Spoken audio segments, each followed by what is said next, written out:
को इक्विलिब्रियम पे कब कहा जाएगा? तो मान लीजिए जैसे हमारा एक रिएक्शन है ए प्लस बी बराबर सी प्लस डी।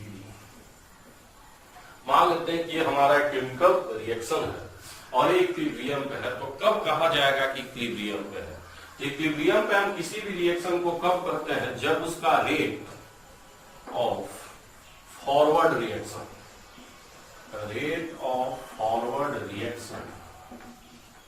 वो इक्वल हो जाता है rate of backward reaction.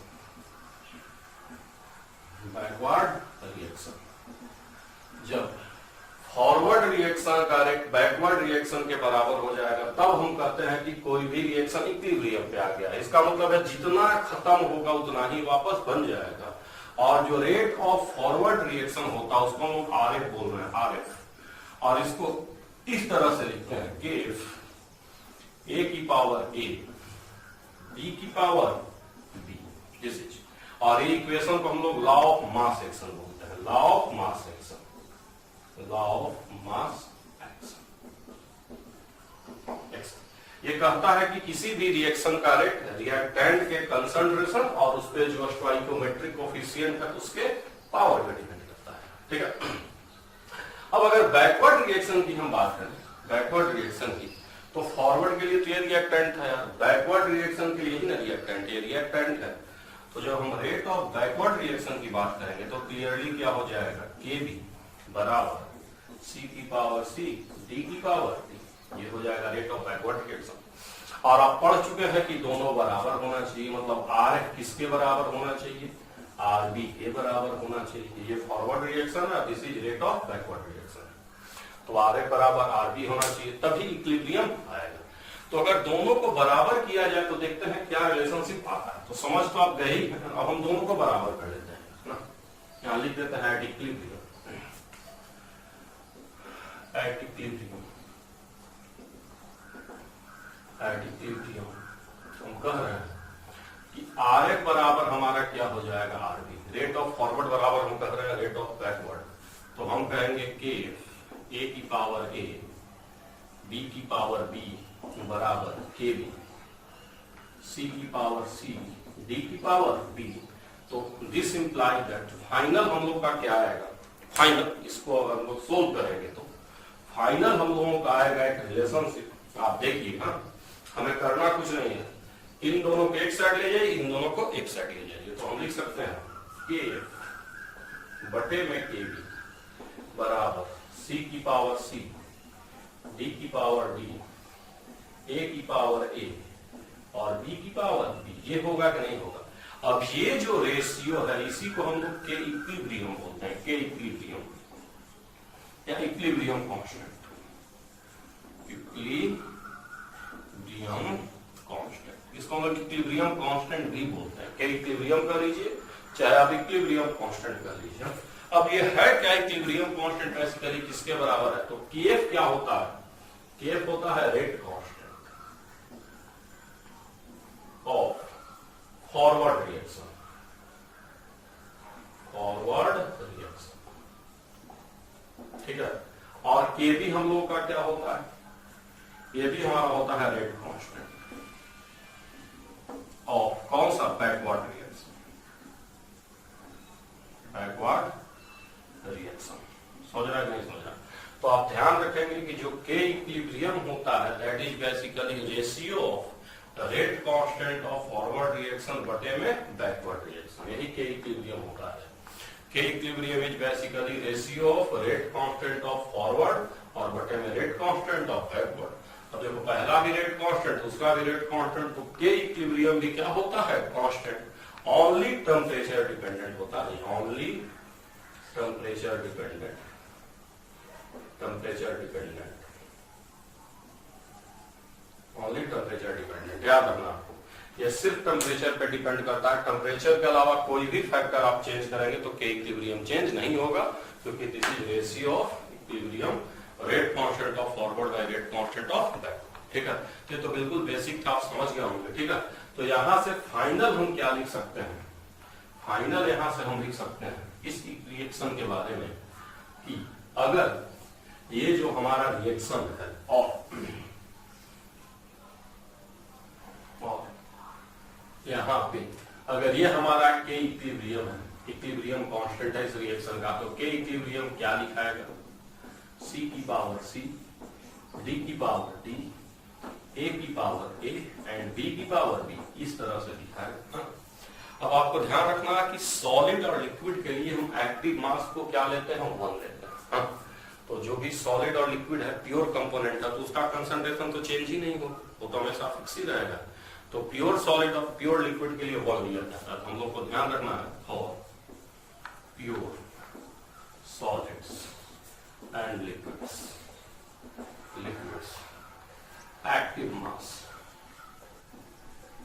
Active mass that is basically ये दिस इज एक्टिव मास जो है आपका is taken 1 taken as solid liquid के लिए 1 लेना है यार, ये हम लोग को ध्यान रखना है, ये हम लोग को ध्यान रखना है।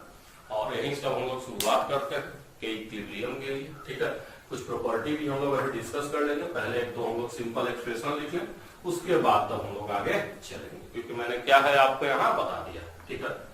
तो हम लोग कुछ एक्सप्रेशन लिख लें, उसके बाद तब हम लोग आगे चलेंगे, है ना। एकदम घबराना नहीं है, बहुत ही आसान, ठीक है। हम लोग सबसे पहले हम लोग लिख रहे हैं right expression of equilibrium constant, right expression of equilibrium constant. हम लोग को इक्विलिब्रियम कांस्टेंट का एक्सप्रेशन लिखना है। पहला मैं लिख रहा हूं H2 प्लस Cl2 बराबर 2HCl गैस। पहला ये है, दिस इज फर्स्ट, हो जाएगा। देन मैं सेकंड लिख रहा हूं, सेकंड मैं लिख रहा हूं, सब मैं बारी बारी से लिखता जा रहा हूं, कि मैं सेकंड लिख देता हूं। सेकंड हम लोग का H2 gas half O2 gas बराबर H2 और लिक्विड। एक्चुअली मैं यहाँ इक्विलिब्रियम का साइन दे देता हूँ, ये देखिए साइन ऑफ इक्विलिब्रियम है, ये जो आप देख रहे हैं ना इस तरह से half arrow half arrow, this is sine of equilibrium. तो यही आपको इक्विलिब्रियम कांस्टेंट का एक्सप्रेशन लिखना है। दो और एक 3 ले लेता हूँ, ज्यादा नहीं, क्योंकि आप लोग समझ तो रहे हैं। CaCO3 सॉलिड बराबर CaO solid plus CO2 gas. तो ये 3 एग्जाम्पल में हम लोगों को इक्विलिब्रियम कांस्टेंट का क्या लिखना है? एक्सप्रेशन लिखना है। We have to write the expression of equilibrium constant. हम लोग कैसे कैसे लिखेंगे, है ना। तो चलिए हम लोग पहले के लिए लिखते हैं कि इक्विलिब्रियम अगर हम लोग पहले के लिए लिखते हैं, तो ऑलरेडी बता चुका हूं प्रोडक्ट बाय रिएक्टेंट होता है, तो क्या लिखा गया यार? ये HCl कोफिशिएंट माथे पे जाता है और साथ में जो रिएक्टेंट है H2, कोफिशिएंट कुछ नहीं है तो 1 को छोड़ देंगे यार, Cl हो गया, पहला हो गया यार। दूसरा लिख देता हूं, इधर ही लिख देता हूं यार, के इक्विलिब्रियम बराबर। तो देखो यार ये लिक्विड है, लिक्विड और सॉलिड और लिक्विड की वैल्यू क्या होती है? 1 होती है बच्चे। तो यहाँ हम 1 लिखेंगे ऊपर में, नीचे में क्या हो जाएगा? H2, तो H2 है तो H2 हो जाएगा। अच्छा O2 होगा, O2 के पावर में क्या होगा? 1/2 होगा यार, पावर क्या होगा? 1/2 होगा। ये मत कहिएगा कि 1/2 है, जो कोफिशिएंट वही पावर पे जाता है। अब हम तीसरा भी लिख देते हैं के इक्विलिब्रियम। क्या ध्यान दीजिए, ये भी सॉलिड और ये भी सॉलिड, तो सॉलिड सॉलिड कट जाएगा, कटेगा तो ऐसा नहीं कि कट जाएगा, 1 लेना होता है। क्या लेना होता है? 1। तो हम लोग के इक्विलिब्रियम क्या लिखेंगे यहाँ पे? सिर्फ और सिर्फ CO, इस तरह से। तो आप लोग जो है इक्विलिब्रियम कांस्टेंट का एक्सप्रेशन कैसे लिखता है आप लोग समझ गए होंगे, है ना। इस पे भी सवाल आता है, ठीक है। अब हम लोग कुछ प्रॉपर्टी पढ़ लेते हैं कि आखिर जो है हम लोग का इक्विलिब्रियम जो है उसके लिए कंडीशन क्या होता है, प्रॉपर्टी क्या होता है, ठीक है। क्या क्या कंडीशन होता है? तो पहले हम लोग को ध्यान रखना है कि जो इक्विलिब्रियम की जब भी हम बात करेंगे, है, तो क्लोज कंटेनर पे होता है जनरली टेक्स प्लेस, ऐसे कहो, बल्कि ये बल्कि इस एग्जांपल से देखोगे तब ज्यादा बेटर है। CaCO3 सॉलिड बराबर CaO solid plus CO2 gas. इस एग्जांपल से देखो। अब मान लो कि ये ओपन कंटेनर है अब पता चला तुम इसको गर्म कर रहे हो तो CO2 सारा का सारा उड़ जाएगा ना, मतलब सॉलिड है, सॉलिड है, इससे सॉलिड बना फिर CO2 बना, कहीं ओपन कंटेनर इसको हम गर्म कर रहे हैं रिएक्शन को, मान लीजिए ओपन कंटेनर, तो CO2 तो उड़ जाएगा, जब उड़ जाएगा तो रिएक्शन रिवर्सिबल नहीं होगा, रिवर्सिबल तभी होगा जब रिएक्टेंट से प्रोडक्ट बना, फिर प्रोडक्ट से वापस क्या बने, रिएक्टेंट बने, तो क्लोज कंटेनर होना चाहिए, और खासकर गैस के लिए, है ना। तो आप लिख लीजिए if gas is present, if gas is present, या gaseous present, then close container required for equilibrium, तो देख लीजिए अच्छे से, अगर हमारे पास गैसियस प्रेजेंट रहेंगे तो हम लोग को कैसा कंटेनर चाहिए, क्लोज कंटेनर चाहिए कि गैस उड़ के ना भागे, पहली चीज तो ये आपको ध्यान रखना, पहला पॉइंट है ना, क्लोज कंटेनर में होता है ना। दूसरा पॉइंट हम लोग ध्यान देंगे, है ना, दूसरा पॉइंट हम लोग इसी पे बारी बार में मिटाता जा रहा हूँ, ठीक है ना। दूसरा होता है डायनेमिक नेचर का होता है, डायनेमिक नेचर का मतलब ये होता है कि लगातार रिएक्टेंट से क्या बनता है, प्रोडक्ट, और फिर प्रोडक्ट से वापस क्या बनता है, रिएक्टेंट, ऐसा नहीं कि रिएक्शन रुक जाता है, रिएक्टेंट से प्रोडक्ट बनता रहता है, प्रोडक्ट से रिएक्टेंट बनता है, तो dynamic nature, dynamic nature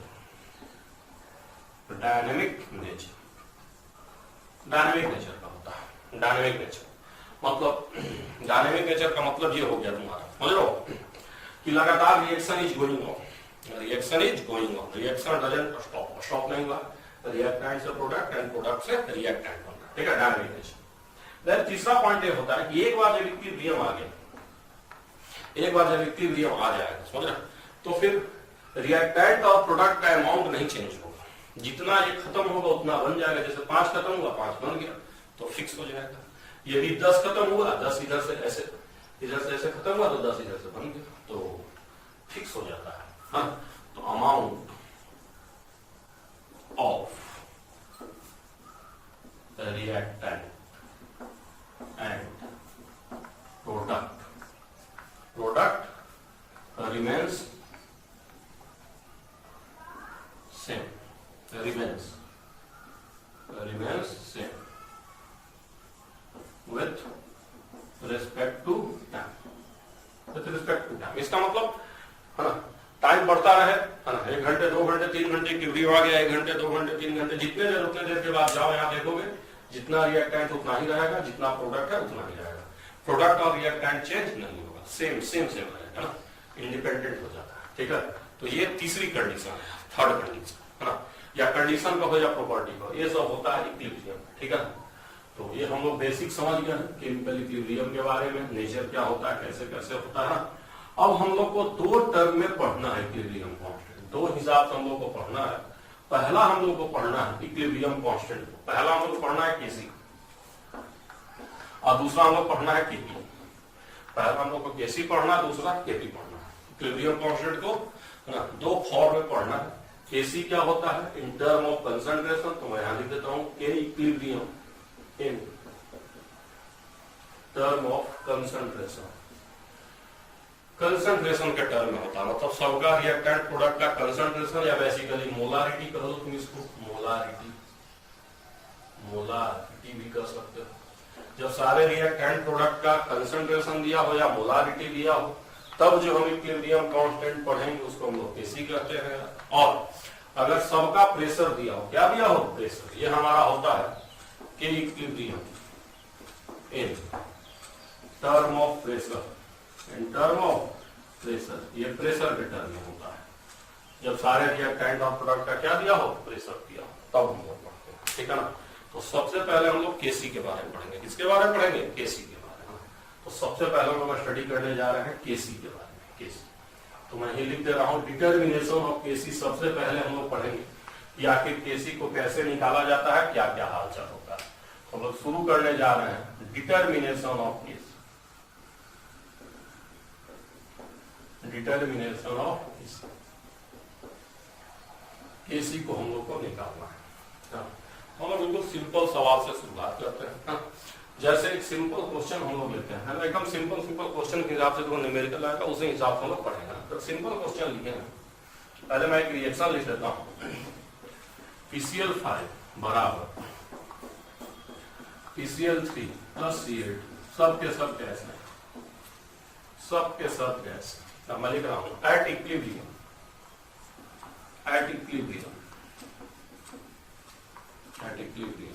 PCl5 0.1 mole and PCl3 0.2 molar, Cl2 and Cl2 यहां हो सकता ना दिखे आप लोगों को, एंड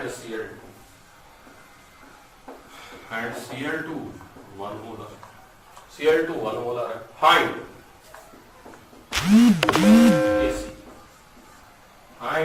Kc, ध्यान दीजिए आपको Kc निकालना है। क्या क्या आपको दिए हैं, इक्विलिब्रियम पे PCl5 0.1 molar, PCl3 0.2 molar, Cl2 1 molar, find Kc। तो सिंपल सवाल है, इससे सिंपल सवाल कुछ आ नहीं सकता। तो हम कैसे Kc निकालेंगे देखिए। तो सबका कंसंट्रेशन दिया है कि नहीं दिया, बिल्कुल दिया है। तो Kc हम लोग निकालेंगे कैसे यहाँ पे, तो देखिए हम लोग क्या लिखेंगे, PCl3 साथ में Cl2 बटे में PCl, यही ना होता है प्रोडक्ट बाय रिएक्टेंट। तो वैल्यू उठा के 0.2 1 और बटे 0.2, है ना वैल्यू सबकी, कटा गया 2 आ जाएगा। समझ गया कि नहीं समझ गया। तो इसी तरह से छोटा मोटा सवाल आता है, और अगर डायरेक्ट आएगा तो इस तरह से करेंगे ना, एकदम बेसिक लेवल पे मैं आपको बता रहा हूँ, ठीक है ना, धीरे धीरे। और इसी क्वेश्चन को मैं थोड़ा सा घुमा के दे रहा हूँ, है ना, थोड़ा सा मैं आपको घुमा के दे रहा हूँ, इसी क्वेश्चन को मैं थोड़ा सा घुमा के आपको दे रहा हूँ, है ना। तो मैं ये कह रहा हूँ at t equal to 0, at t बराबर 0, दिस इज 10 मोल, और ये सब है 0 मोल, 0 मोल 0, ये दोनों 0 मोल है, और ये है 10 मोल, है। फाइंड Kc, और यहाँ वॉल्यूम भी मैंने आपको दे दिया ऑब्वियसली। वॉल्यूम मान लीजिए मैंने 1 लीटर दिया है, वॉल्यूम 1 लीटर, क्योंकि केवल देखिए Kc के लिए हमें चाहिए होता है कंसंट्रेशन, केवल मोल देंगे तो निकल नहीं पाएगा, मोल के साथ आप वॉल्यूम भी लेना पड़ेगा। अब मैं कह रहा हूं find Kc, find Kc if mole of Cl2 बराबर 5 एट इक्विलिब्रियम, और दूसरा मैं कह रहा हूं टोटल मोल ऑफ मिक्सचर बराबर 15 एट इक्विलिब्रियम। हाँ, तीसरा पार्ट में ले लेता हूं, इसी में बनाना है मोल फ्रैक्शन ऑफ PCl3 या PCl5 इज 1/3 एट इक्विलिब्रियम। ये 3 पार्ट है। हाँ, आपको Kc बताना है इफ मोल ऑफ Cl2 बराबर 5, mole of mixture, total mix का मोल जो है, टोटल मोल ऑफ मिक्सचर क्या हो जाए 15, मोल फ्रैक्शन ऑफ PCl5 लिखे ना, PCl5 क्या हो जाए 1/3 एट इक्विलिब्रियम। आपको बताना है क्या होगा Kc, 3 पार्ट है। हाँ, ये मत सोचिएगा कैसे कैसे करना है। हाँ, तो देखो कोई भी सवाल आपका आ जाए Kc डिटर्मिनेशन का, सबसे पहले हम लोग इक्वेशन लिखेंगे। क्या लिखेंगे? इक्वेशन। तो चलो लोग इक्वेशन लिखते हैं। तो मैं थोड़ा सा इसको और यहाँ जगह बचाने के लिए, थोड़ा जगह बचाने के लिए इसको दोबारा से लिख दे रहा हूँ, जगह बचाने के लिए। क्या बचाने के लिए? जगह, ताकि यही पे मैं सोल्व कर सकूँ। तो t इक्वल टू 0 को मैं यहाँ लिख देता हूँ, इसको 10 mole, this is 0 mole, this is 0 मोल।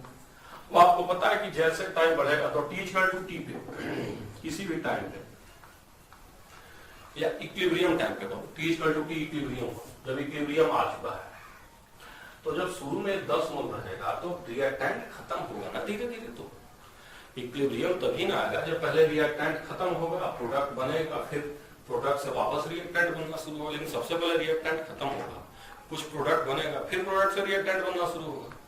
तो हम मानेंगे कि कुछ रिएक्टेंट खत्म हो गया, मान लो x खत्म होगा। कितना खत्म हुआ? x।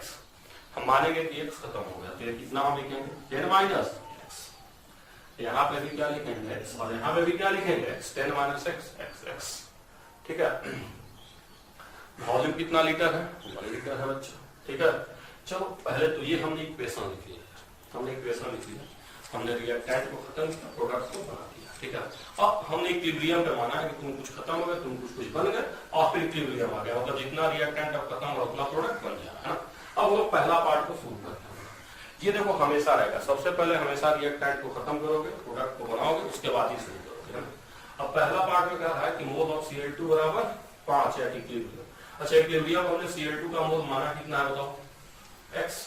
तो जो हम पहले पार्ट को सोल्व करेंगे, पहला पार्ट है ना, फर्स्ट पार्ट, इसको मैं सॉल्यूशन करने जा रहा हूं, तो क्लियरली आपको दिख रहा है x बराबर 5, और अगर अब हम कंसंट्रेशन निकालें PCl5 का, PCl5 का हम निकाल रहे हैं, देखो इसका चरकुटा ब्रैकेट का मतलब होता है कंसंट्रेशन। अगर हम कंसंट्रेशन निकालें PCl5 का तो 10 - x और बटे में वॉल्यूम भी तो लेना पड़ेगा, वॉल्यूम 1 है ना, तो वॉल्यूम भी लेना पड़ेगा, तो कितना आ जाएगा 5।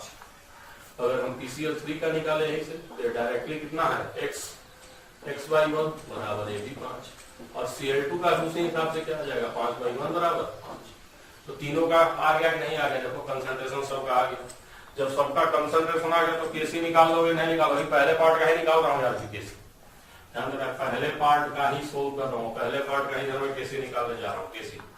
तो केसी बराबर क्या लिखोगे, PCl3 Cl2 और बटे में PCl5। इसमें कोई डाउट है तो बताओ कोई बच्चा, इसमें किसी बच्चे को डाउट है तो बताओ भाई, है ना। किसी बच्चे को डाउट है तो कोई डाउट नहीं है ना, तो हम सीधे सीधे लिख देंगे PCl ये कितना 5 × 5/5 कटा गया तो 5 आ जाएगा। समझ गए कि नहीं समझ गए पहला पार्ट, तो पहला पार्ट में मिटा दे रहा हूँ, पहला पार्ट अब मैं मिटा दे रहा हूँ, बहुत आसान था, डायरेक्ट करना, ठीक है। अभी दूसरा पार्ट करेंगे तो और अच्छे से आपको ये समझ में आएगा क्या आएगा। पहला पार्ट अब मैं मिटा दे रहा हूँ, लेकिन पहला पार्ट हो गया हम लोगों का। अब दूसरा पार्ट में कहा है total mole of mixture is 15। Second part total 15 करा, टोटल मोल। तो टोटल मोल जब हम दूसरे पार्ट को सोल्व करेंगे, दूसरे पार्ट को सोल्व करना, ध्यान दीजिएगा, I am going to solve second part. तो टोटल मोल 15, तो टोटल मोल जोड़ दो सबको, तो हो जाएगा 10 - x + x + x, जोड़ के 15 कर दो, तो दिस इंप्लाइज दैट x बराबर 5। यहाँ से भी आ जाएगा, यहाँ से भी आएगा नहीं आएगा। अगर x बराबर 5 आ गया तो फिर से वही क्वेश्चन हो गया कि नहीं हो गया जिसके पहले वाला सवाल था, फिर x बराबर 5 आ गया तो फिर से उसी तरह से आप सोल्व कर दो जैसे मैंने अभी पहले किया था, तो आप सोल्व कर लेंगे, दूसरा पार्ट भी आपसे हो जाएगा। अब मैं इसको मिटा दे रहा हूं, x बराबर 5 आने का भी हम लोग सोल्व करके आपको मैं दिखा चुका हूं। Now we are going for third part. Third part में मोल फ्रैक्शन दिया है 1/3। अब मोल फ्रैक्शन क्या होता है, अपना मोल बाई टोटल, तो अपना मोल अब टोटल मोल, यही ना मोल फ्रैक्शन होगा। This is mole fraction of PCl5 and this is given 1/3। यही मोल फ्रैक्शन है, जानते हो आप लोग, अपना मोल बाई टोटल मोल। यहां से भी आप सोल्व करेंगे तो x बराबर फिर से क्या आएगा, 5 ही आएगा। सोल्व करके देख लो, यहां से भी सोल्व करेंगे तो हमारा x बराबर क्या आएगा, फिर से 5 आएगा। अगर 5 आया तो फिर से वही सवाल है। तो इस तरह का कोई भी सवाल अगर आपको कैसे निकालने को आएगा तो आप निकाल सकते, ठीक है ना। ऐसे हम लोग एक और चीज सीख लेते हैं, degree of dissociation. Determination of KC में एक और हम लोग सीख लेते हैं, डिग्री ऑफ डिसोसिएशन। एक टर्म है जो हम लोग सीख लेते हैं, डिग्री ऑफ डिसोसिएशन। टर्म है जो हम लोग को सीखना पड़ेगा, सीख लेते हैं हम लोग, degree of dissociation. Degree of dissociation, degree of dissociation, degree of dissociation alpha. Degree of dissociation को हम किससे दिखाते हैं, अल्फा पर दिखाते हैं। अब अल्फा हमारा होता क्या है, कितना खत्म हुआ है। अल्फा का सिंपली मतलब हमारा होता है मोल कंज्यूम्ड और मोल टेकन, मोल इनिशियली टेकन, यही हमारा होता है अल्फा। कितना मोल हमारा कंज्यूम्ड हुआ है और कितना मोल हमने शुरू में लिया, दैट इज अल्फा। जैसे ध्यान दें, जैसे PCl5 है, उसी रिएक्शन को मैं लिख रहा हूं, PCl3 + Cl2। शुरू में A है, बाद में T = 0 पे, T = T इक्विलिब्रियम पे मान लो कितना हो जाएगा, A - x। ये सब 0 0 शुरू में, x होगा नहीं तो अल्फा जानते हैं यहाँ पे क्या डिफाइन करोगे, this implies that alpha. Degree of dissociation शुरू में कितना था, कितना खत्म हुआ है x पे, यहां से खत्म हो जाएगा तो तुम इसको लिखोगे x by A, that is alpha. यही हमारा होता है कि x हमारा खत्म हुआ है कितने में से, a में से। ठीक है, समझ गए कि नहीं समझ गए? अब मुझे बताओ यहीं से दिस इंप्लाई दैट, तुम अगर ये चीज तुम्हारे सामने दिस इंप्लाई दैट x बराबर क्या कर सकते हो तुम, a अल्फा कर सकते हो कि नहीं कर सकते हो? देखो तो x बराबर a अल्फा कर सकते हो, तो इसको अगर अल्फा के टर्म में लिखोगे तो a 1 माइनस अल्फा आ जाएगा कि नहीं आ जाएगा? यहाँ पे a अल्फा हो जाएगा और यहाँ पे a अल्फा हो जाएगा कि नहीं हो जाएगा? बताओ, समझ रहा हो? बोलो, आ गया नहीं आ गया? तो हम किसी भी इक्वेशन को अल्फा के टर्म में भी लिख सकते हैं। किसके टर्म में लिख सकते हैं? अल्फा के टर्म में भी हम डिफाइन कर सकते हैं। जैसे एक छोटा सा सवाल मैं और केसी पे आपको बता दे रहा हूँ अल्फा के टर्म में, फिर हम लोग आगे चलते हैं। ठीक है, छोटा सा सवाल है, बता देता हूँ। चल इसको मैं मिटा दूँ, आप देख लीजिए इसको कैसे कैसे मैंने किया, आप देख लीजिए। ठीक है, तो एक छोटा सा सवाल है, मैं लिख लेता हूँ फिर मैं आगे चलता हूँ। ठीक है,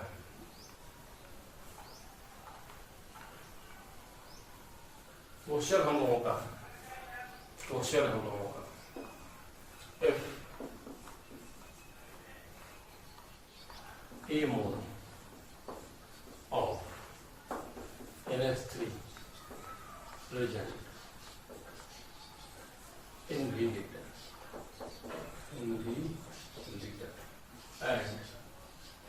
and dissociated into N2 and H2 until equilibrium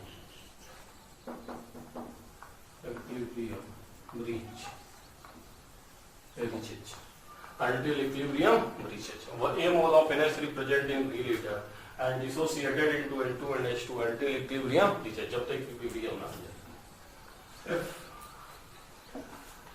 alpha less than 1, alpha less than 1 है, the right expression of question है राइट एक्सप्रेशन ऑफ, और अल्फा लेस देन 1 दिया हूं। ठीक है, अब सबसे पहले हम रिएक्शन आपका लिख देते हैं। रिएक्शन भी दिया रहता है एग्जाम में, तो दिस इज योर रिएक्शन।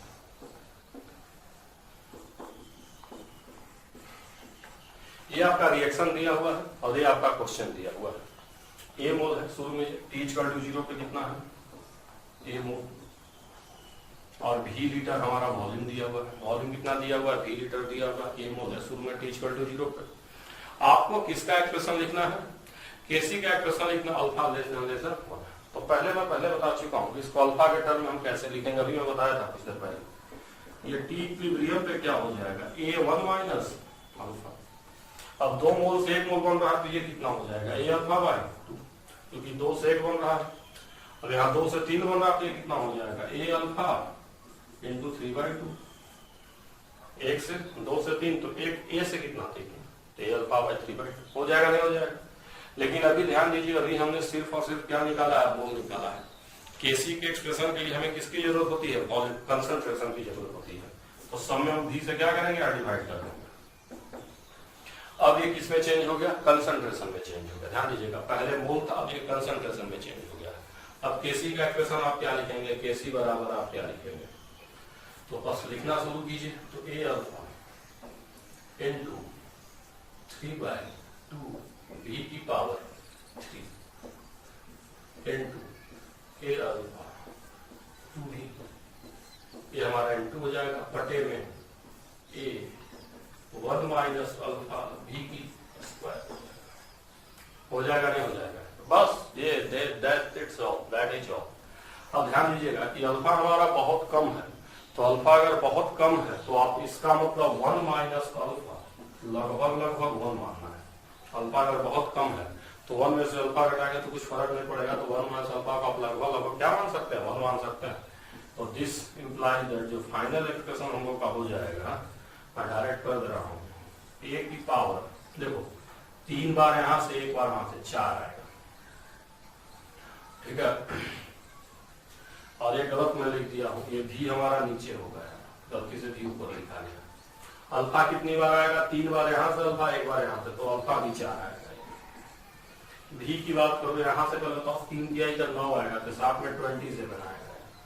नीचे की बात करोगे तो ये 4 आएगा यार, 4 और भी कितनी बार आएगा यार, जहाँ मुझे तो 4 में ये 16 आएगा यार, यहाँ से 8 और यहाँ से 16 और यहाँ पे भी की पावर क्या आएगा 4 आएगा और नीचे अल्फा वही हो गया। तो यहाँ से भी जब तुम सोल्व करोगे तो ए स्क्वायर आ जाएगा और साथ में ऊपर में क्या आएगा बी स्क्वायर आ जाएगा।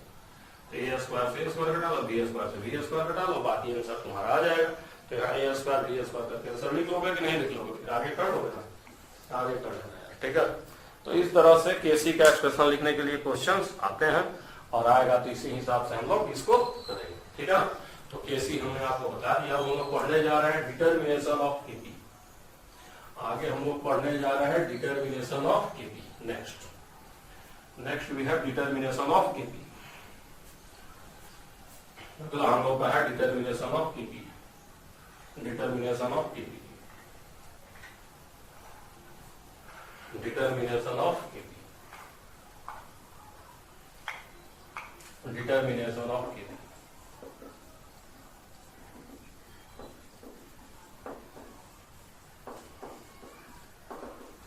Determination of Kp. अगला हम लोग पढ़ने जा रहे हैं डिटर्मिनेशन ऑफ केपी, है ना। तो पहले तो आपको समझना है प्रेशर के टर्म में होता है। तो मान लीजिए हम कुछ भी ले लेते हैं, जैसे मान लो हमने ले लिया एक एक्सप्रेशन में ले ले रहा हूँ PCl5 बराबर PCl3 प्लस Cl, कुछ इस तरह से मैंने ले लिया है ना। अब मान लेते हैं T इक्वल टू 0 पे दिस इज ए मोल, समझ ना कितना मोल है, ये मोल है ना। और टोटल प्रेशर जो इक्विलिब्रियम पे हम मान लेते हैं P total at equilibrium, at equilibrium, equilibrium is P total at equilibrium is P। हमने मान लिया है कि टोटल प्रेशर जो हमारा इक्विलिब्रियम उसको हमने P मान लिया, P total at equilibrium is P हमने P मान लिया, ठीक है। अब शुरू में अगर ये A मोल है तो अभी हम बता चुके हैं कि इसको अल्फा के टर्म में कैसे लिखा जाता है, मैं बता चुका हूं। तो टी इक्विलिब्रियम पे हम क्या लिखेंगे, K equal to T equilibrium पे A 1 minus alpha A alpha A alpha.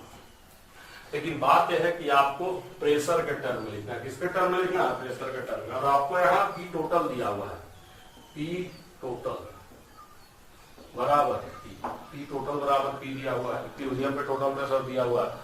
सबका अलग अलग प्रेशर दिया हुआ तो है नहीं, अगर अलग प्रेशर रहेगा तो हम डायरेक्टली कर लेंगे। लेकिन हमारे पास इधर टोटल प्रेशर दिया तो हम यहाँ लगाएंगे Dalton's law of partial pressure, Dalton's law of partial pressure. मतलब मोल से पहले हम निकालेंगे मोल फ्रैक्शन, पहले हम क्या निकालेंगे मोल फ्रैक्शन। तो मोल फ्रैक्शन निकालने के लिए हम टोटल मोल निकाल लेते हैं, टोटल मोल। तो टोटल मोल हमारा क्या आ जाएगा बताइए, तीनों को जोड़ लिया जाए, ए 1 माइनस अल्फा पहले का, ए अल्फा दूसरे का और फिर से ए अल्फा तीसरे का, अल्फा प्लस का मोल। तो ये कितना आ जाएगा बताइए, ए 1 प्लस अल्फा। अब ये तो सोल्व करने आपको आता ही होगा, ये 1 प्लस अल्फा आ जाएगा। तो अब टोटल मोल से हम सबको डिवाइड कर देते हैं।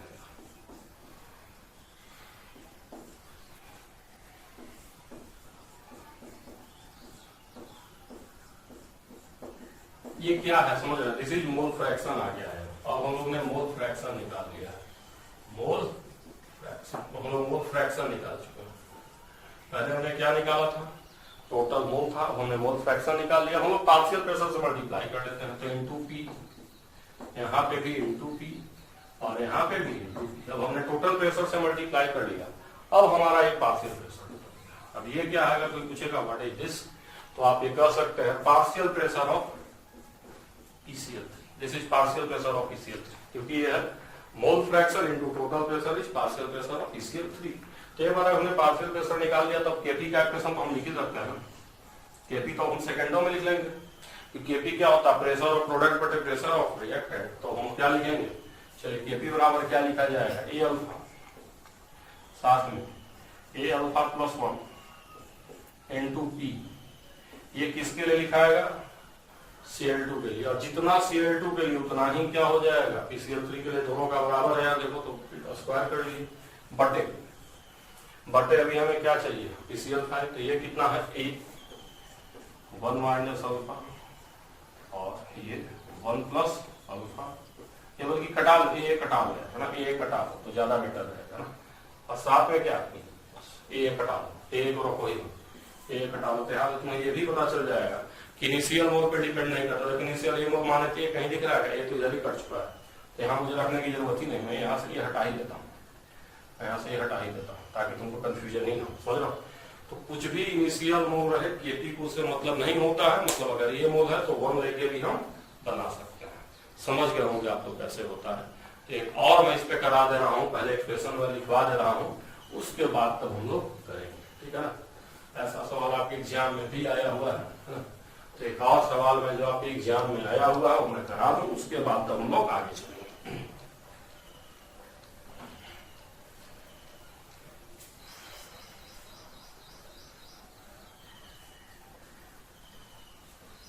एक और सवाल मैं करा दूं, तो मेरा क्वेश्चन देख लीजिए, क्वेश्चन मेरा यही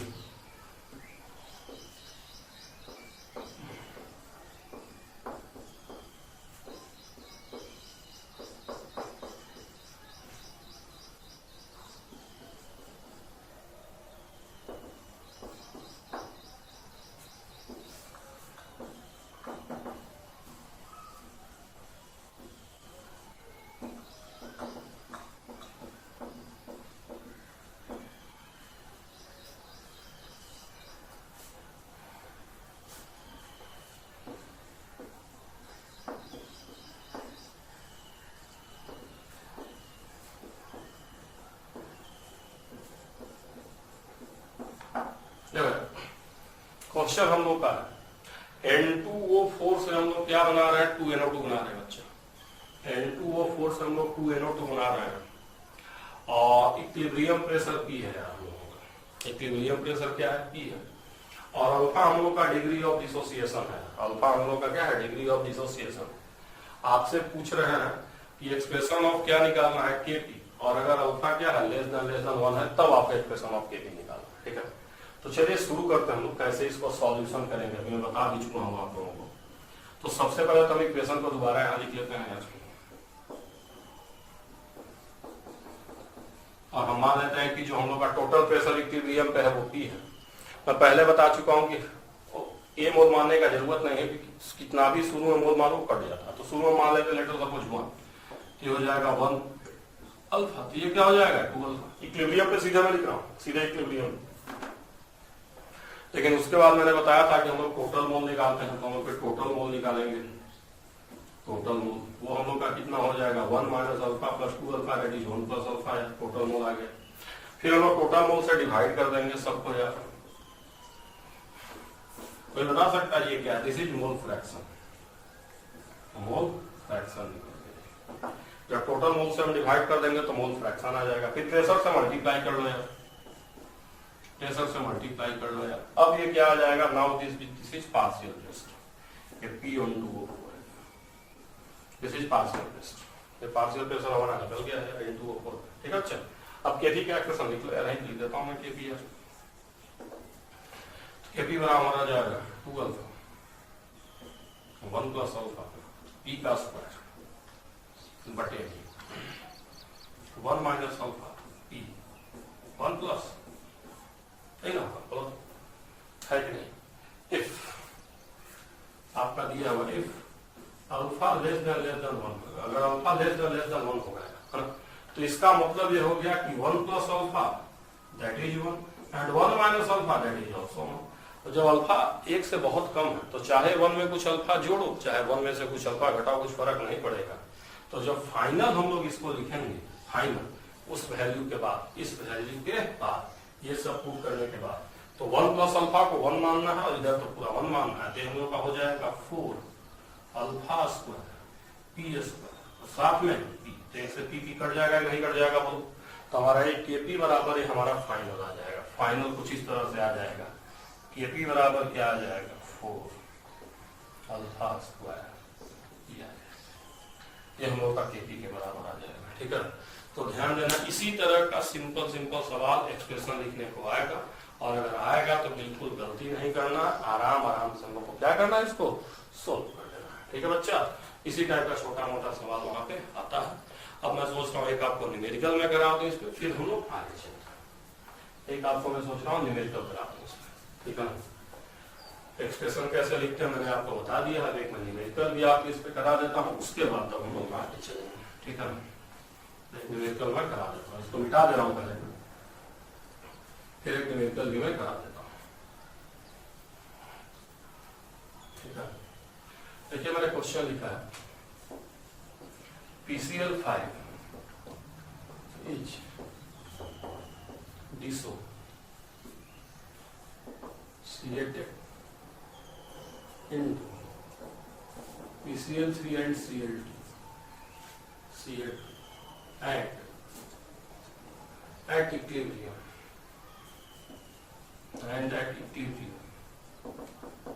equilibrium E total is 10 and E total is 10 and mole fraction of PCl5 mole fraction of PCl5 is 0.3 is 0.3. Find Kp. Find Kp. Initially only PCl. ये मैंने लिखवा दिया कि शुरू में हमारे पास सिर्फ और सिर्फ कौन है PCl5, सिर्फ और सिर्फ PCl5 मैंने लिखवा दिया। बट अगर ये लाइन नहीं भी लिखा रहेगा एग्जाम, नहीं भी लिखा रहेगा तो हमेशा शुरू में तुम रिएक्टेंट को ही मानोगे, जब तक ये मेंशन ना कर दिया कि प्रोडक्ट भी आपके पास है। अगर क्वेश्चन में बोल दिया कि प्रोडक्ट भी हमारे पास है, तब तो हम लोग कुछ कर ही नहीं सकते। बट अगर क्वेश्चन में नहीं बोल रहा प्रोडक्ट के बारे में, तो हम लोग सिर्फ रिएक्टेंट ही अपने मन से मान के चलेंगे, ठीक है। तो चलिए अब हम लोग सोल्व करते हैं, सॉल्यूशन पे चल रहा है। तो PCl5 डिसोसिएट हो रहा है और क्या मिल रहा है आप लोग को, जरा मुझे बताइए। PCl3 और साथ में क्या मिल रहा है, Cl2 मिल रहा है। PCl3 मिल रहा है, साथ में क्या मिल रहा है, Cl2 मिल रहा है। अब शुरू में पहले बता चुका है, इसको आप 1 माइनस अल्फा अल्फा अल्फा लिख लीजिए, फिर टोटल मोल से डिवाइड भी कर लीजिए। तो टोटल मोल आप निकाल लेंगे, यहाँ पे टोटल मोल कितना आ जाएगा, 1 माइनस अल्फा प्लस अल्फा बराबर 1 प्लस अल्फा। फिर 1 प्लस अल्फा से इसको डिवाइड कर लीजिए, सारे बच्चे डिवाइड करिए ना। उसके बाद टोटल प्रेशर जो उससे मल्टीप्लाई कर लीजिए और दिया हुआ है, देखिए कुछ दिया है, 0.3 दिया हुआ है, 0.3 दिया हुआ है। मोल फ्रैक्शन PCl5 का 0.3, यानी 1 माइनस अल्फा 1 प्लस अल्फा हमारा क्या दिया है, 0.3 कहो या 3/10 कर लेंगे इसको। 0.3 को 3/10 कर सकते हैं ना सोल्व करने के लिए। इसको थोड़ा सोल्व कर लेंगे, सोल्व कर लेंगे तो ज्यादा बेटर रहेगा। तो हम लोग का हो जाएगा 10 माइनस 10 अल्फा बराबर 3 प्लस 3 होगा ना। तो इधर उधर कर लो यार, तो अल्फा की वैल्यू भी निकाल सकते हैं यहाँ से बच्चा, अल्फा की वैल्यू निकाल लोगे बच्चे, बहुत आसान है। इसको इधर ले जाएंगे, इसको इधर ले जाएंगे, तो 7 आ जाएगा, 7/13 है अल्फा, निकाल लो यहाँ से, निकाल सकते हो 7/13 है, ठीक है। और ये वैल्यू तो तुमको पता है कि कितना आ रहा है, 1.3 आ रहा है, बाकी वैल्यू भी निकाल लो यार तुम, है ना। तो अल्फा तुम्हारा आया 7/13 7/13 और साथ में इधर से भी निकाल लो यार, हाँ इधर से भी निकाल लोगे 1 प्लस अल्फा, तो ये 1 प्लस 7/13 हो जाएगा यार। हाँ या ऐसा करते हैं ना कि इसको थोड़ा अप्रॉक्स में कर लेते हैं, इसको अप्रॉक्स में थोड़ा कर लेते हैं, अप्रॉक्स में कर लेते हैं। तो 7/13 को अगर हम लिखेंगे तो ये हम लिख सकते हैं क्या, 0.54 लिख सकते हैं क्या, लगभग थोड़ा अप्रॉक्स में कर लेते हैं, ऐसा लेंदी होगा ना। दिस इज 0.5 और 13 बचे 65 होता है, 0.5 को हम लिखते हैं इसके अप्रॉक्स में। तो दिस इज 0.54 बटे में 1 प्लस 0.54 एंड दिस इज 0.54 और साथ में 1 प्लस 0.54। तो ये हमने मोल फ्रैक्शन निकाला है, ये सभी मोल फ्रैक्शन निकला, ध्यान रखेंगे आप। This is mole fraction. अब सब में हम लोग पार्शियल प्रेशर से मल्टीप्लाई ही करेंगे, जो 10 हम लोग, और टोटल प्रेशर जो हम लोग का 10 है ना, उससे हम लोग मल्टीप्लाई करेंगे तब ना हम लोग का पार्शियल प्रेशर आएगा।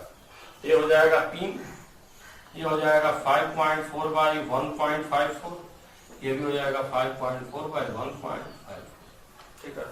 अब केपी का एक्सप्रेशन लिख देते हैं।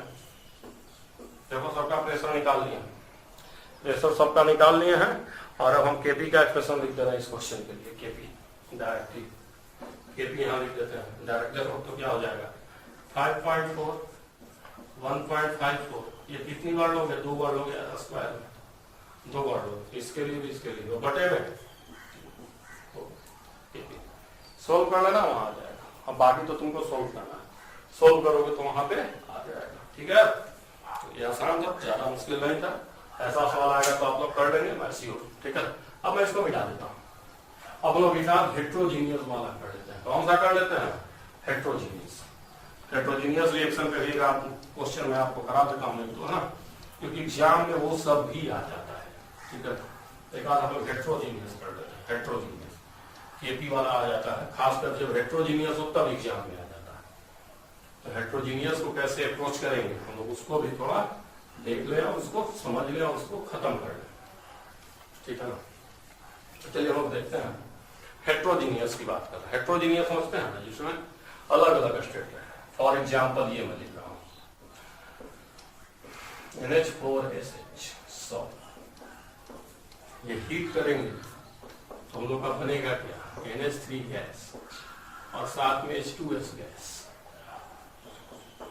इक्विलिब्रियम है तो देखो इधर सॉलिड है और इधर गैस गैस है यानी अलग फेज है। तो this is heterogeneous. Heterogeneous equilibrium. Equilibrium अब हेट्रोजीनियस क्यों different phase of a reactant and इसी को हम लोग हेट्रोजीनियस बोलते हैं। हेट्रोजीनियस रिएक्शन अगर आएगा एग्जाम में, हेट्रोजीनियस इक्विलिब्रियम आएगा तो उसको कहोगे जिसमें अलग अलग फेज हो। तो ये बता चुका हूं कि सॉलिड का प्रेशर का तो कोई मतलब नहीं है। सॉलिड का प्रेशर का कोई मतलब ही नहीं होता। तो सॉलिड के प्रेशर को तो तुम छोड़ देना, कोई मतलब नहीं। अब मान लो जब ये टूटेगा तो ये कितना बनेगा पी, ये भी कितना बनेगा पी, दोनों बराबर बराबर कितना बनेगा पी हो जाएगा। तो पी टोटल कितना हो जाएगा बताओ, पी टोटल कितना हो जाएगा पी प्लस पी। और केपी कितना हो जाएगा, सॉलिड का तो 1 लेते हैं, प्रेशर का कोई मतलब नहीं और कंसंट्रेशन भी 1 तो प्रेशर भी सब 1 ही मान के चलेंगे, चेंज ही नहीं होगा। तो पी इंटू पी बटे में 1 केपी हो गया। तो अगर हेट्रोजीनियस आएगा तो इसी हिसाब से उसको हम लोग करेंगे, हम लोग एक्सप्रेशन लिख लेंगे, पी टोटल लिख लेंगे और वहां से केपी निकाल लेंगे। जैसे एक छोटा सवाल आपको मैं करा दे रहा हूँ, एक छोटा सवाल मैं आपको करा दे रहा हूँ, फिर हम लोग आगे इसमें एग्जीक्यूट करेंगे। तो मैं इसको मिटा देता हूँ और क्वेश्चन में रिएक्शन को रहने देता हूँ, यहीं से मैं क्वेश्चन लिख देता हूँ। ठीक है यहीं से मैं क्वेश्चन लिख देता हूँ इसी में, इसको मैं रहने देता हूँ, रिएक्शन को मैं छोड़ दे रहा हूँ।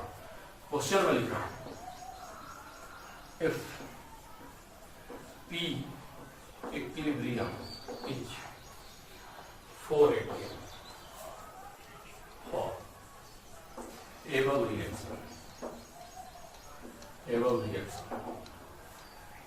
ये जो रिएक्शन ऊपर में इसी के लिए जो P equilibrium है मैंने 4 atm दिया है for above reaction, find Kp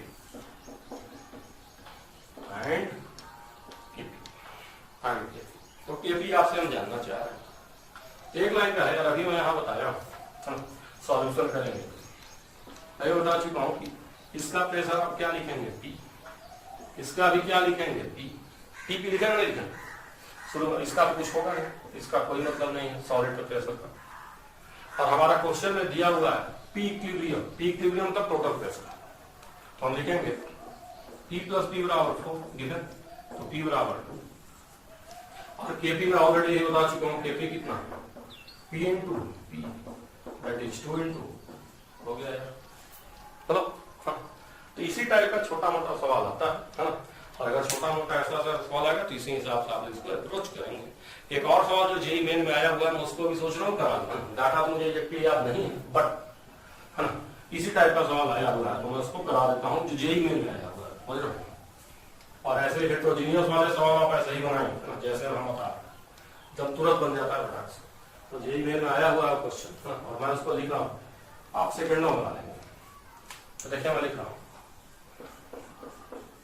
NH4SH solid and NH3 gas is taken at 1 atm 180।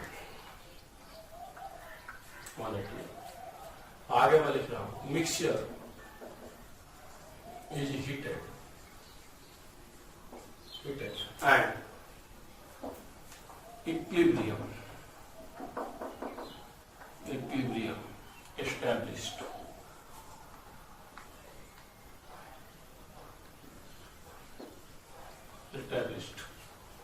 उसको हिट किया गया और इक्विलिब्रियम क्या हो गया? एस्टैब्लिश्ड हो गया। ठीक है, एट इक्विलिब्रियम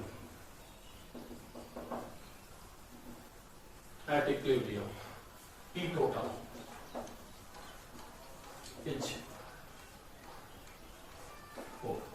इक्विलिब्रियम पे टोटल प्रेशर कितना है? 4।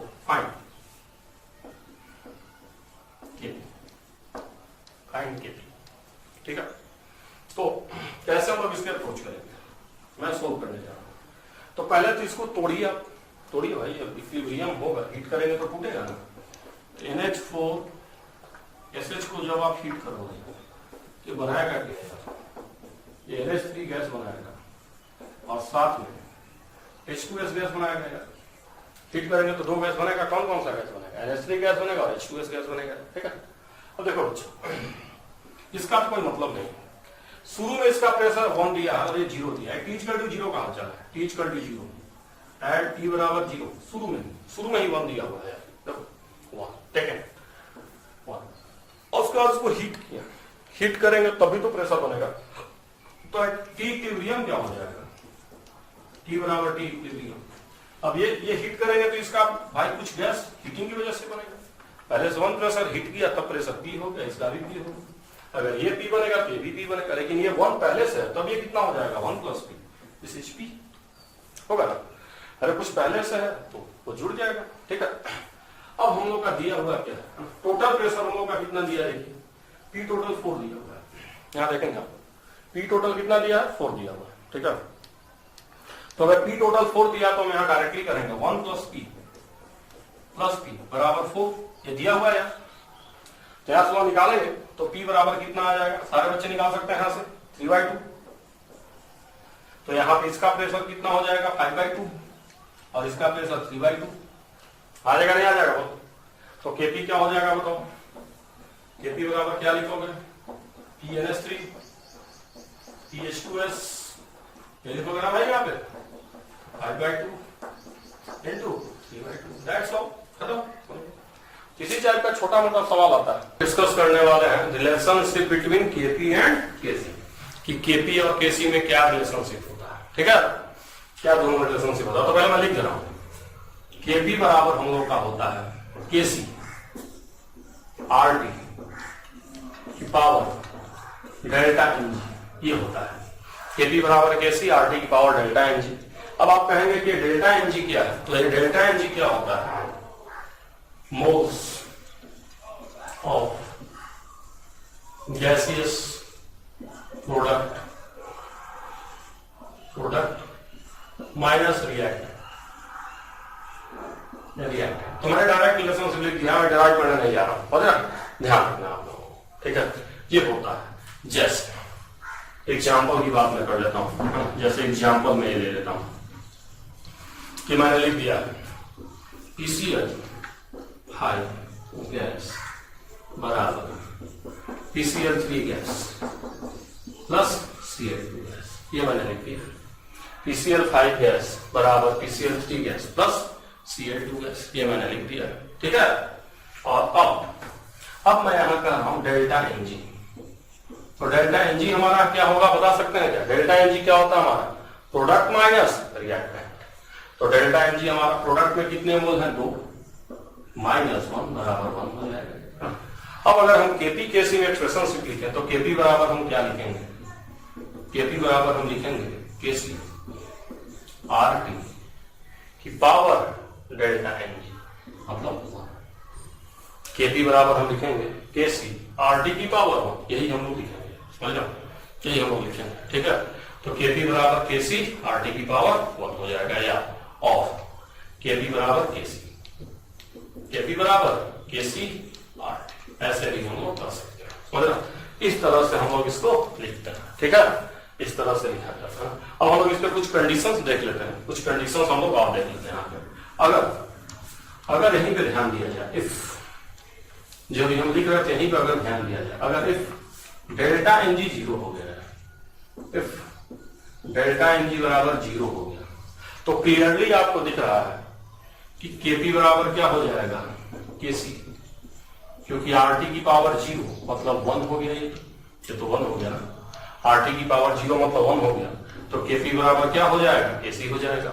तो आपको ध्यान रखना है, जब डेल्टा एन जी 0 होता है तो केपी किसके बराबर हो जाता है, केसी के बराबर हो जाता है, पहला। और क्या एक और कंडीशन हम लोग देख सकते हैं कि अगर हम लोग आरटी बराबर जब 1 हो जाए, जब आरटी हमारा 1 हो जाए, आरटी 1 हो जाए, आरटी 1 होने का समझ रहा है, टी बराबर क्या हो जाए 1/r या 1.082 बराबर 12.3 केल्विन। जब आरटी 1 हो जाए या टी हमारा 12.3 केल्विन रहे, है ना, तब भी जब आरटी 1 हो गया तो केपी बराबर आप क्या लिखेंगे, केसी, और आरटी आपका 1 है तो 1 की पावर डेल्टा है, तो कुछ भी डेल्टा रहे हमेशा केपी क्या हो जाएगा, केसी के बराबर होगा। तो दो कंडीशन में केपी और केसी बराबर होगा, दो कंडीशन में ध्यान रखना है, या तो डेल्टा एन 0 हो जाए या तो आरटी एन हो जाए, तो कंडीशन हमको ध्यान रखना है। ये ज्यादा फेमस कंडीशन है, बट कभी कभी एग्जाम में ये भी पूछ देता है, यानी 12.3 केल्विन पे केपी हमेशा केसी के बराबर होगा। इस चीज को आप लोग को क्या रखना है बच्चा, ध्यान रखना है, 12.3 केल्विन पे केपी हमेशा केसी के बराबर होगा, ठीक है ना। तो ये आप लोग समझ गए हैं, है ना। तो इसको मैं जल्दी से क्या करता हूँ, मिटा देता हूँ। ये दो कंडीशन आपको ध्यान हो गया है ना। अब एक सिंपल सा सवाल इस पे मैं करा लेता हूँ, रिलेशनशिप मैंने बता दिया है, तो पहले सिंपल मैं सवाल करा देता हूँ। तो क्वेश्चन हम लोगों का है, right relation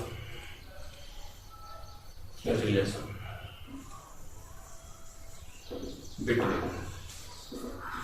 KP and KC if following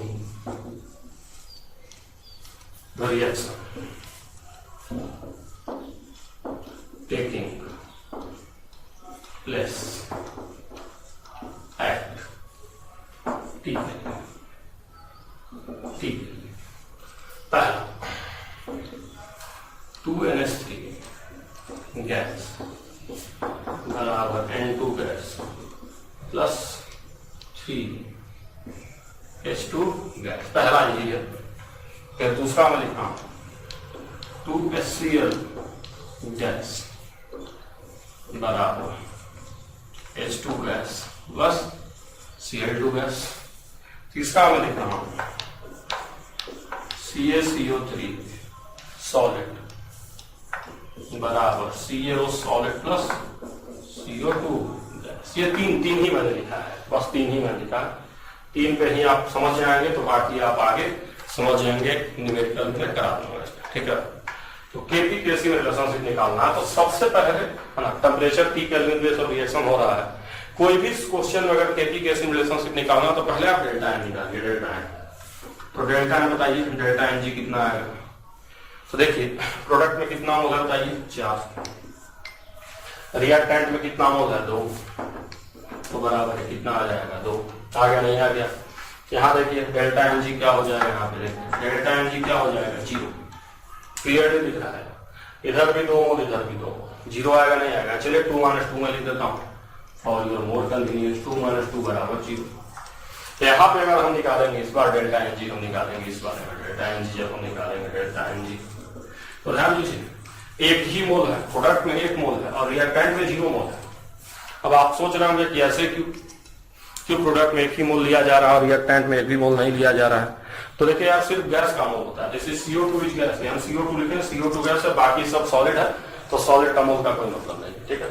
तो डेल्टा एन जी हमने निकाल लिया है, फटाफट एक लाइन में लिख देंगे, है ना। तो पहले हम लोग क्या लिखेंगे यार, केपी बराबर केसी आरटी की पावर हो जाएगा। दूसरा में क्या हो जाएगा बताओ यार, केपी बराबर केसी हो जाएगा नहीं हो जाएगा, RT डेल्टा एन 0 तो मैं पहले बता चुका हूं KP बराबर KC हो गया। और तीसरी बार में क्या हो जाएगा, KP बराबर KC इनटू RT होगा नहीं हो गया। तो इस तरह से कुछ हो जाएगा।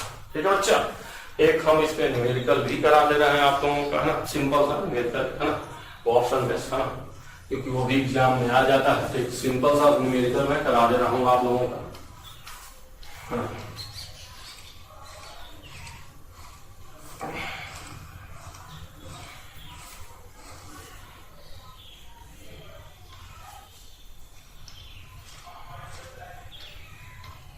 एक छोटा सा क्वेश्चन मैं करा रहा हूं, ज्यादा बड़ा क्वेश्चन है, एक सिंपल क्वेश्चन। तो देखिए मैं क्वेश्चन लिख रहा हूं, मेरा क्वेश्चन क्या है देखें आप, PCl5 बराबर PCl3 प्लस Cl2, टेम्परेचर में दे रहा हूं 127 degree centigrade and Kc is 30, Kc is 30, find Kp, find Kp, find Kp। ये हमारा क्वेश्चन, ये हमारा PCl5 से PCl3 प्लस Cl2 बन रहा है, टेम्परेचर 27 डिग्री सेंटीग्रेड है और Kc दिया हुआ है, Kp हमें निकालना है। चलिए ये सब गैस है, ये भी गैस है, ये भी गैस है और ये भी क्या है, गैस है, ठीक है ना। अब हम लोग को निकालना है Kp। तो सबसे पहले हम लोग क्या करेंगे, डेल्टा Ng निकालेंगे। डेल्टा Ng देखिए प्रोडक्ट में कितना है, तो रिएक्टेंट में कितना है, 1, तो 1 आ गया यार। अब चलिए हम यूज करते हैं, Kp बराबर क्या होता है हम लोग सबको पता है, Kc RT की पावर डेल्टा Ng। तो चलिए Kc कितना दिया है 30, R की वैल्यू 0.02, टेम्परेचर कितना 300, ध्यान दीजिएगा केल्विन लेते हैं, 300 केल्विन, तो केल्विन में टेम्परेचर लेता है।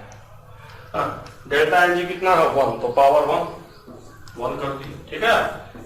यही हम लोग का Kp हो गया, इस Kp सोल्व कर लेना, आंसर आ जाए, ठीक है बच्चा। तो इस तरह से छोटा मोटा सवाल Kc और Kp के रिलेशनशिप पे आता है। कब Kc Kp के बराबर होता है मैंने आपको बता दिया है। तो कभी भी कुछ इस तरह का सवाल आएगा तो आप यहाँ से क्या कर सकते हैं, उसको सोल्व आउट कर सकते हैं, ठीक है। इस तरह से छोटे मोटे सवाल आएंगे तो भी हम लोग वहां पे सोल्व आउट कर सकते हैं, ठीक है। अब आगे हम लोग इसके बाद इसी में शुरू करेंगे, आगे हम लोग इसमें शुरू करेंगे प्रॉपर्टी ऑफ इक्विलिब्रियम कांस्टेंट, जो बड़ा इंपॉर्टेंट कॉन्सेप्ट हम लोग का है। हम लोग शुरू करने वाले हैं property of equilibrium constant, property of equilibrium constant.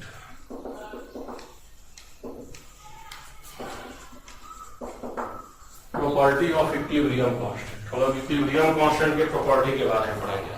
Property of equilibrium constant फटाफट पढ़ेंगे और ज्यादा टाइम नहीं बर्बाद करेंगे, ठीक है। तो पहली प्रॉपर्टी ये है कि if reaction are added, if reaction are added then the equilibrium get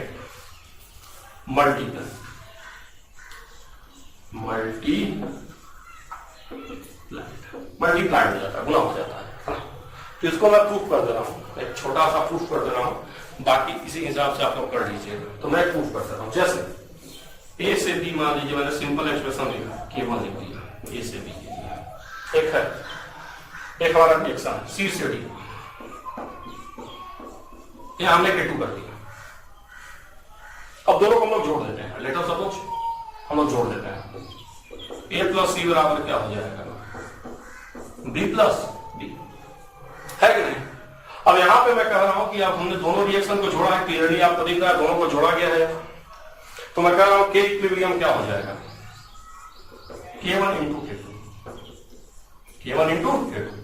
अब आपके मन में लग रहा है मेरे यार हम रिएक्शन को जोड़ा तो equilibrium constant K1 plus K2 होना चाहिए ताकि मल्टीप्लाई हो। चलो प्रूफ कर लेते हैं क्लियरली। K1 बराबर क्या होगा बच्चा, वो तो B बाई है, हो गया यार। K2 बराबर क्या हो गया बताओ तो, B बाई C, हो गया। यहाँ के इक्विलिब्रियम क्या हो गया बोल रहे, B by A into D by C, होगा कि नहीं होगा वो है। तो यहां से आ गया कि नहीं आ गया, K1 इंटू K2 बोल आ गया कि नहीं आ गया, बस एक लाइन में प्रूफ किया, देख 1 लाइन में प्रूफ हो गया पूरा का पूरा, ठीक है। तो इसी तरह से होता है, तो ध्यान रखना है, ठीक है। प्रूफ मैंने कर दिया, एक लाइन का प्रूफ था, ये हम लोग का हो गया, ठीक है बच्चा। तब मैं इसको मिटा देता हूं, जस्ट इरेजिंग, फिर क्वेश्चन के लिए हम लोग करेंगे। फिर दूसरा करेंगे, क्यों इसमें दूसरा तीसरा 2-3 पॉइंट है। हाँ, दूसरा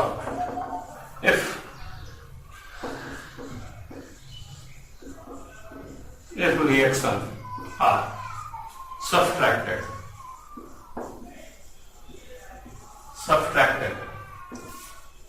then K equilibrium get divided। याद रखना जैसे वहां सब्सट्रैक्टेड होने पे होता था उसी तरह गुना होता था, तो अगर घटाएंगे तो डिवाइड हो जाएगा। ठीक है, तीसरा को लिख दे रहा हूं, reaction is multiplied by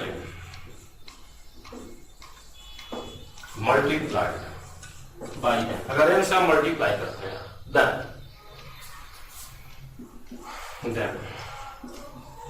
K equilibrium get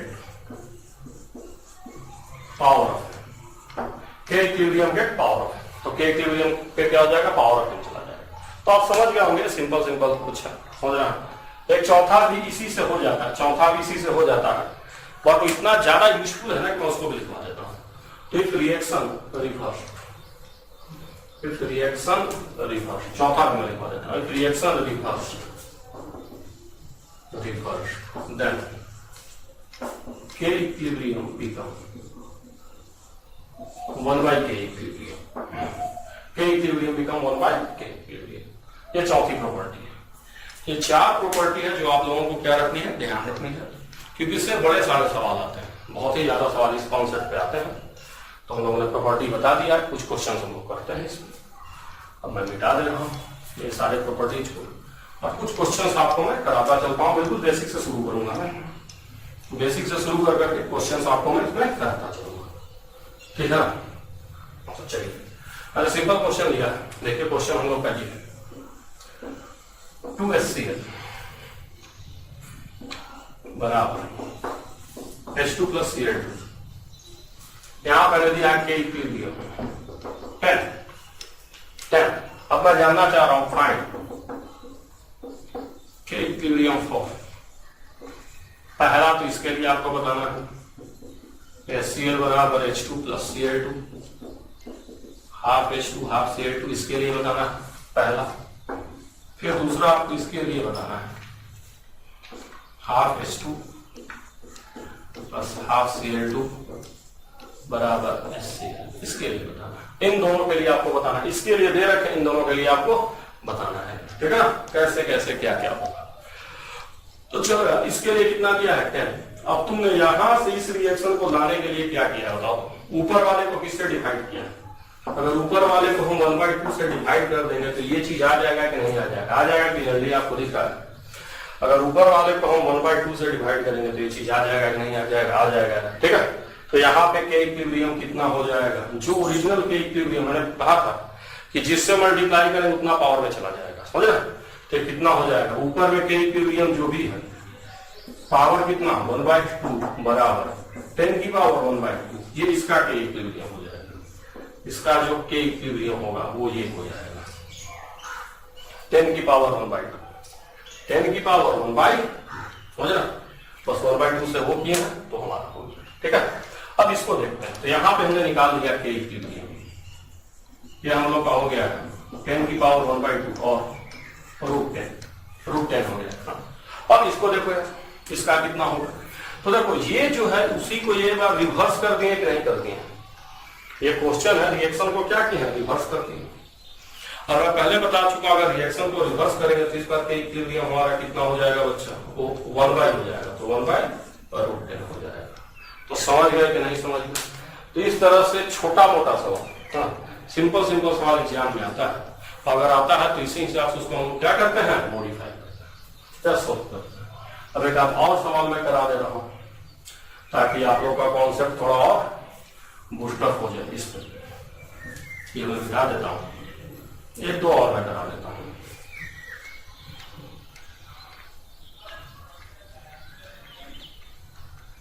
ताकि आप लोग का कॉन्फिडेंस और बूस्टअप हो जाए। तो देखिए क्वेश्चन मैंने लिखा है, my question is N2 plus 2O2 giving 2NO4। इसका इक्विलिब्रियम कांस्टेंट K1 है।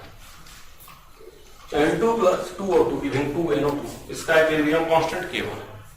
फिर मैं एक इक्वेशन और लिखा हूं, 2NO2 gives N2O4, इसका K2 है, इसका K2 है। ठीक है, मैं आपसे पूछ रहा हूं फाइंड K इक्विलिब्रियम फॉर, मैं आपसे पूछना जा रहा हूं find K equilibrium for N2O4 giving N2 plus, इसी के लिए आपको K इक्विलिब्रियम निकालना है। क्या होगा K इक्विलिब्रियम? ये दो दिया हुआ, इसके लिए आपको निकालना है। ठीक है, तो पहले देखा जाएगा कि ये दो रिएक्शन है ना, अब इन दोनों से आएगा कैसे। हेस लॉ में डिस्कस किया था कि इन दोनों से आएगा कैसे। तो अगर हम दोनों को जोड़ देते हैं, तो अगर दोनों को जोड़ देते हैं तो ये कट जाएगा कि नहीं कट जाएगा? कट जाएगा। और हम लोग को मिलेगा क्या? N2 प्लस 2O2 बराबर N2 ऊपर आएगा नहीं आएगा। और इसको जब हम रिवर्स कर देंगे, रिवर्स, तो ये आ जाएगा कि नहीं आ जाएगा? जब इसको हम लोग रिवर्स कर देंगे तो ये आ जाएगा कि नहीं आ जाएगा? तो दोनों को जोड़ के फिर रिवर्स कर दो। तो पहले बताया हो कि जब भी दोनों को जोड़ोगे तो इक्विलिब्रियम कांस्टेंट क्या होगा? मल्टीप्लाई हो जाएगा। जैसे ही जोड़ोगे तो K1 × K2 हो जाएगा। और फिर जब इसको रिवर्स करोगे तो 1/, हो जाएगा। तो इसका फाइनल के इक्विलिब्रियम क्या आ जाएगा? 1/, K1 × दोनों को जोड़ दिए तो ये एक्सप्रेशन आ गया, तो K1 × K2 हो गया। फिर उसको रिवर्स कर दिए तो 1/K1 × K2 हो गया। मैं बता चुका हूँ 1/K हो जाता है। तो आप समझ गए होंगे कैसे इसको करना होता है। ठीक है ना, बहुत ज्यादा मुश्किल नहीं होता है, आसान टाइप का सवाल होता है। जैसे आता है उसी हिसाब से इसको हम लोग क्या करते हैं, प्रोसीडर करते हैं। तो एक आखिरी सवाल मैं इस पे करा दे रहा हूँ, आखिरी सवाल मैं इस पे और आपको करा दे रहा हूँ ताकि आप समझें। थोड़ा अच्छा सवाल है ये।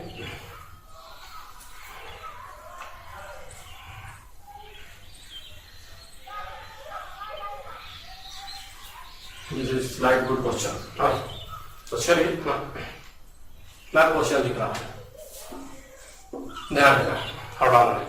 ठीक है, मैं क्वेश्चन लिख रहा हूं, SO plus 2O giving 2SO K1, this is K1, ये K1 है। 2S प्लस 3O2, सबके सब गैस है, ध्यान दीजिए, gas gas gas, then this is also gas, this is नहीं sorry S plus O2, sorry S plus O2, S gas plus O2 gas giving SO2 gas, SO2 gas। ये हमारा है K2, ये है हमारा K2। ठीक है, हम लोग को निकालना है find K equilibrium of 2S gas 3O2 gas given 2SO3 gas।